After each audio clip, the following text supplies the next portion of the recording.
কুকুৰ এটা মৰিছে শিৰোনামেৰে বাতৰিটো কৰিলে যদি ভিউজ আহে 500, তেন্তে মুছলমানৰ কুকুৰ মৰিছে কোৱাৰ লগে লগে ভিউজ আহিব 5000।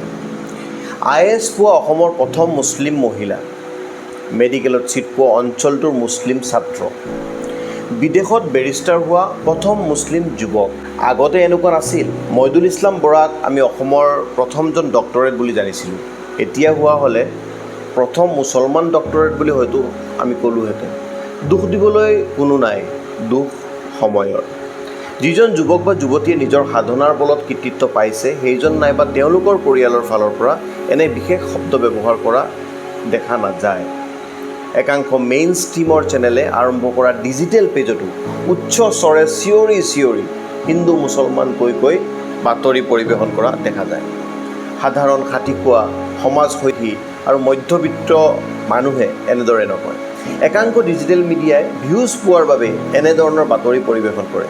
ই সঁচাকৈ ভাল কথা নহয়, অত্যন্ত চিন্তনীয়। ধৰ্মৰ বাঘ নখবোৰ এনেদৰে শেষত হিংস্ৰ হৈ গ'ল। আমাৰ তোমাৰ এনেকৈয়ে ভাগ বিভাগ হয়। আমাৰ মানসিকতাৰ পৰিৱৰ্তন হ'বনে নহয়, সেয়াও সন্দেহৰ আৱৰ্তন। ধন্যবাদ।